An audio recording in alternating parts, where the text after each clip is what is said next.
Hi friends, welcome back to my channel with me Vijayalakshmi Janathan. இன்னைக்கு என்ன video பார்க்க போறோம் தெரியுமாங்க? குக்கிங் கொஞ்சம் லீவ் விட்டுட்டு நம்ம போன ட்ரிப்பை பத்தி எக்ஸ்பிளைன் பண்ணலாம்னு ஒரு ஐடியா. சோ அதனால ராமேஸ்வரம் ட்ரிப் பத்தி தான் வீடியோ போட போறேன். இதுல பாத்தீங்கன்னா ஒரு 3 பார்ட் வீடியோ இருக்கு. சோ வந்து பாத்தீங்கன்னா first day, second day, third day 3 நாள் நாங்க தங்கி இருந்தோம். சோ அத பத்தி தான் நான் வீடியோ போட போறேன். நான் எங்க போயிருந்தேன், என்ன பண்ணேன், அங்க எந்த கோயிலெல்லாம் விசிட் பண்ணேன்ற வீடியோஸ் ஒரு கலெக்ஷன் மாதிரி நான் இங்க அப்லோட் பண்ண போறேன். ஏற்கனவே பாத்தீங்கன்னா 3 வருஷத்துக்கு முன்னாடி நான் ராமேஸ்வரம் போயிருந்தேன். அந்த வீடியோவோட லிங்க் நான் டிஸ்கிரிப்ஷன்ல கொடுக்குறேன். இப்போ பாருங்க, ரயில்வே ஸ்டேஷன் வந்து இறங்கியாச்சு. நாங்க போகும்போது பாத்தீங்கன்னா பிரிட்ஜ் கன்ஸ்ட்ரக்ஷன் வந்து நடந்துட்டு இருந்தது. ஸோ அதனால ராமேஸ்வரத்துக்கு மேலே அந்த பாலத்தில் வந்து ட்ரெயின் போகல. ஸோ அது சின்ன மடத்துல ஸ்டாப் பண்ணிட்டாங்க. சின்ன மடத்துலேருந்து நாங்கள் கேப் இல்லைன்னா இந்த மாதிரி ஆட்டோ தான் வந்து பிடிச்சிட்டு போனோம். நாங்கள் வந்து கேப் வந்து புக் பண்ணியிருந்தோம். இது வந்து சின்ன மடத்துல இருந்து ராமேஸ்வரம் வந்து போகிறதுக்கு கிட்டத்தட்ட ஒரு 1/2 hourக்குள்ளே ஆகும்னு வச்சுக்கோங்களேன். நாங்கள் வந்து 7 சீட்டர் மாதிரி புக் பண்ணியிருந்தோம்.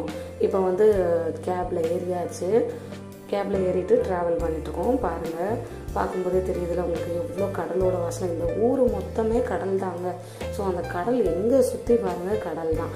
இங்கே வந்து எதுக்காக போயிருந்தோம்னா நாங்கள் குழந்தை பிறக்கிறதுக்காக வேண்டியிருந்தோம். ஸோ வந்து பாப்பா பிறந்ததுக்கப்புறம் போகணும் அப்படின்னு சொல்லிட்டு அங்கே போயிட்டு வரணும் அப்படின்னு சொல்லிட்டு தான் நாங்கள் வந்து இருந்தோம். ஃபேமிலியோட விசிட் பண்ணோம். இப்போ வந்து பிரிட்ஜ் ஸ்டார்ட் ஆகிடுச்சு. இந்த ஊரில் பார்த்திங்கன்னா எங்கே பார்த்தாலும் மயில் தாங்க. மயிலுக்கு பஞ்சமே இல்லை. இப்படி திரும்பி பார்த்தா மயில், அப்படி திரும்பி பார்த்தா மயில். ஸோ வந்து பிரிட்ஜ் வந்து ஸ்டார்ட் ஆகிடுச்சு. பிரிட்ஜ் மேலே போயிட்டுருக்கோம். லாஸ்ட் டைம் பார்த்திங்கன்னா நாங்கள் ட்ரெயினில் போயிருந்தோம். ஸோ வந்து அந்த ட்ரெயினில் நான் வீடியோ எடுக்கும்போது உங்களுக்கு பார்த்திங்கன்னா தெரியும் கடலுக்கு மேலே எவ்வளோ கிட்ட போயிருக்கோன்ட்டு. பட் இந்த டைம் வந்து பிரிட்ஜ் வியூ காமிப்போம் அப்படின்ட்டு பிரிட்ஜ் வியூ தான் காமிச்சிருக்கேன். ஏன்னா ட்ரெயின் வந்து ஸ்டாப் பண்ணியிருக்காங்க இல்லையா, பிரிட்ஜ் ஒர்க் இருக்கிறதுனால. பாருங்கள், பிரிட்ஜ் கன்ஸ்ட்ரக்ஷன் போயிட்டுருக்கு. ஒரு பாலம் வந்து பழைய பாலம், இப்போ பக்கத்துலேயே வந்து புது பாலம் வந்து கட்டிகிட்டே வராங்க. இது பார்க்கும்போது எவ்வளோ சூப்பராக இருக்கு இல்லையாங்க. நீங்கள் வந்து சும்மா டூர் மாதிரியும் இந்த இடத்த விசிட் பண்ணிட்டு போகலாம், இல்லைன்னா வந்து சாமி பார்க்கறதுக்கும் வந்து விசிட் பண்ணிட்டு போகலாம். இது வந்து ஒரு சூப்பரான ஆப்டான இடம்னு சொல்லலாம். பட்ஜெட் ஃப்ரெண்ட்லியும் கூட. நீங்கள் ட்ரெயின்லேயே வந்து புக் பண்ணிவிட்டு ட்ரெயின்லேயே போய்க்கலாம். பாருங்கள் எவ்வளோ லாங்காக வந்து அந்த பாலத்தை அந்த காலத்திலேயே கட்டியிருக்காங்கன்ட்டு இன்னமும் அந்த பாலம் அப்படியே நீடிச்சு நிலைக்குது. இப்போ வந்து திரும்ப ஸ்டார்ட் பண்ணியாச்சு. நேராக பார்த்திங்கன்னா நாங்கள் ரூமுக்கு தான் போக போகிறோம். ரூம் பார்த்திங்கன்னா நான் தமிழ்நாடு டூரிசமில் தான் புக் பண்ணியிருக்கேன். ஏன்னு பார்த்திங்கன்னா அதுதான் வந்து கோயிலுக்கு பக்கத்துலேயே இருக்கும். ப்ளஸ் பார்த்திங்கன்னா கோயிலுக்கு பக்கத்தில் மட்டும் இல்லாமல் உங்களுக்கு அந்த பீச் வியூவும் கிடைக்கும். ரூமில் இருந்து பார்க்கும்போது அந்த ஹோட்டல்லேருந்து ஒரு நடந்து கீழே இறங்கி போனோன்னா பீச் தான். அந்த மாதிரி ஒரு விசிட் இருக்கும். ப்ளஸ் நைட் டைமில் நல்லா வந்து பீச்சில் டைம் ஸ்பெண்ட் பண்ணிவிட்டு அப்படியே பக்கத்தில் ரூமுக்கு போகலான்றதுக்காக நாங்கள் அந்த மாதிரி புக் பண்ணியிருந்தோம். இது கோயிலோட என்ட்ரன்ஸு. ஸோ வந்து எந்த அளவுக்கு அவங்க அரேஞ்ச்மெண்ட்ஸ் பண்ணியிருக்காங்க பாருங்கள். இப்போ வந்து பார்த்திங்கன்னா சூப்பராக இருக்குது ரோடெல்லாம். நாங்கள் 3 to 4 years பேக் போகும்போது பார்த்திங்கன்னா ரோடெல்லாம் குண்டும் குழி அப்புறம் சேரு அப்படி தான் இருந்தது. பட் இப்போ பார்த்திங்கன்னா நல்ல ஓரளவுக்கு ஃபுல்லாக ரோடெல்லாம் நல்லா போட்டிருக்காங்க. ப்ளஸ் க்ளீனாகவும் வச்சுருக்காங்க.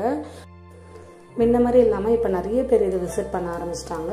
ப்ளஸ் வந்து இது வந்து ஒரு டூரிசம் பிளேஸ் மாதிரி ஆனதுனால நிறைய பக்தர்கள் வராங்க. நிறைய விசிட்டிங் வந்து வந்துகிட்டே இருக்குது. ப்ளஸ் வந்து பார்த்திங்கன்னா ஹோட்டல் புதுசாக முளைச்சிட்டே இருக்குது. இது வந்து தமிழ்நாடு டூரிசம் தான். நான் வந்து இது என்ட்ரன்ஸில் வீடியோ எடுத்திருக்கேன். இந்த முரல் ஆர்ட் இதுக்கு முன்னாடி அவங்க பண்ணலை, பட் இப்போ வந்து ரெடி பண்ணி வச்சுருக்காங்க. இது ஹோட்டலோட என்ட்ரன்ஸ். இங்கே போனீங்கன்னா நீங்கள் ஏற்கனவே புக் பண்ணிட்டும் வந்துக்கலாம், இல்லை டைரெக்டாக வந்து கூட புக் பண்ணிக்கலாம். நாங்கள் வந்து ட்ரெயினில் எப்போவுமே நைட் ட்ரெயின் தான் வந்து புக் பண்ணுவோம். அப்போ தான் விடிய காலையில் போகிறதுக்கு கரெக்டாக இருக்கும்ன்ட்டு. இங்கே வந்து ஒரு ஃபிஷ் டேங்க் இருக்குது. என் பசங்க வந்து ஃபிஷ் டேங்க் முன்னாடி வந்து நின்றுட்டு இருந்தாங்க. நான் இங்கே வரும்போதெல்லாம் எப்போவுமே இந்த பின்பக்கம் போய் பார்ப்பேன். ஏன்னு பார்த்தீங்கன்னா அந்த ஹோட்டலில் இருந்து அப்படியே பேக் சைட் பார்த்திங்கன்னா உங்களுக்கு வந்து பீச் வியூ தான் இருக்கும் ஃபுல்லாகவே. ப்ளஸ் வந்து பார்த்திங்கன்னா போட்டு வந்து பார்க்கலாம். போட்டிங் அங்கேருந்து தான் விடுவாங்க பக்கத்தில். இது வந்து அக்னி தீர்த்தம். இந்த இடத்துக்கு போயிட்டு தான் குளிச்சுட்டு அப்புறம் நம்ம சாமி பார்க்க போகணும். சாமி பார்க்க போகும்போது வீடியோ எடுக்க முடியாது இல்லையா. ஸோ வந்து நான் மதிய நேரத்தில் வந்து இது கவர் பண்ணணுன்றதுக்காக இந்த வீடியோ எடுத்திருக்கேன். இதுதான் வந்து அக்னி தீர்த்தம்னு சொல்லுவாங்க. இந்த தீர்த்தத்தில் தான் வந்து நம்ம பாவங்கள்லாம் கழிஞ்சு போகணுன்ட்டு தலை வந்து நல்லா அந்த தீர்த்தத்தில் மூழ்கி எந்திரிச்சிட்டு அதுக்கப்புறம் சாமி பார்க்க போயிட்டு சாமி தரிசனம் முடிச்சுட்டு அங்கே 22 கிணறுல வந்து தண்ணி வந்து கொஞ்சம் கொஞ்சமாக ஊற்றுவாங்க. நீங்கள் டேரெக்டாக போய் கூட அப்படியே ஊற்றிக்கலாம். இல்லைன்னா நிறைய வந்து ஆளுங்க இருக்காங்க, அவங்கக்கிட்ட நீங்கள் அமௌண்ட் கொடுத்தீங்கன்னா அதுக்கேற்ற போலவும் அவங்க செய்வாங்க. அதுக்கேற்ற போல் பிளான் பண்ணிவிட்டு போங்க. நீங்கள் வந்து கோயிலுக்கு போகும்போது எந்த ஒரு எலக்ட்ரானிக் ஐட்டம்ஸோ கேஜெட்ஸோ எடுத்துகிட்டு போக முடியாது. ஏன்னா தண்ணியில் நனைஞ்சிரும் இல்லையா, ப்ளஸ் சேஃப்டியும் கிடையாது. அதுக்காக ரூமில் வச்சுட்டு தான் நாங்கள் சாமி பார்த்துட்டு அப்படியே ஈவினிங் வந்து ஒரு போட் விசிட் போகலாம். அதுவும் கோயிலுக்கு இங்கே வந்துட்டு போட்டு போகலன்னா எப்படி, இங்கே கடலில் போட் போகிறதுக்கும் நம்ம வந்து ஏரியில் இல்லைன்னா சென்னையில் போட் போகிறதுக்கும் வித்தியாசம் இருக்கு இல்லையா. ஸோ கடலில் போகிறது வந்து தனி அனுபவம் தான். அதுக்காக இங்கே நாங்கள் இந்த போட்டில் எப்போவுமே ஈவினிங் ஆனால் ட்ராவல் பண்ணுறது வந்து ஒரு வழக்கமாகவே வச்சுருக்கோம். இந்த அலைங்க எவ்வளோ ஒரு சூப்பராக இருக்குது பாருங்கள். இங்கே போனீங்கன்னா மன நிம்மதிக்கு வந்து அளவே கிடையாது. நான் வந்து எனக்கு ரொம்ப பிடிச்ச பிளேஸ்னே சொல்லலாம். ப்ளஸ் வந்து இது வந்து ஒரு செகண்ட் ஹோம் மாதிரி ஆயிடுச்சு. ஏன்னா அங்கே போய் வரும்போதெல்லாம் ஒரு நல்ல பாசிட்டிவ் வைப்பு, நல்ல ஒரு எக்ஸ்பீரியன்ஸு, அந்த கடவுள்கிட்டேருந்து நமக்கு கிடைக்கக்கூடிய அருள்லாம் சொல்லிகிட்டே போகலாம். நான் வேண்டினது எல்லாமே இது வரைக்கும் இங்கே நிறைவேறியிருக்கு. நீங்களும் வந்து இங்கே ஒன்ஸ் விசிட் பண்ணி பாருங்கள்.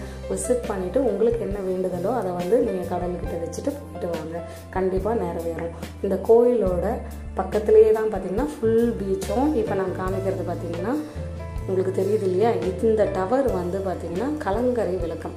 இது எந்த சைடில் இருந்து ராமேஸ்வரத்தில் பார்த்தாலும் உங்களுக்கு இந்த கலங்கரை விளக்கம் கண்டிப்பாக தெரியும். நான் வந்து நாளைக்கு போடுற வீடியோவில் வேறு இடத்துல இருந்து இதே கலங்கரை விளக்கத்தை எடுத்து காமிக்கிறேன், அப்போ தெரியும் பாருங்கள். அதுவும் ஈவினிங்கில் அந்த சன் கிஸ் மூமெண்ட் இருக்குன்னு சொல்லுவோம் இல்லையா, அந்த வெயில் அந்த கடலில் பட்டு அதில் நமக்கு கிடைக்கக்கூடிய ஒரு அனுபவம் இருக்குது பாருங்கள், சான்ஸே இல்லை.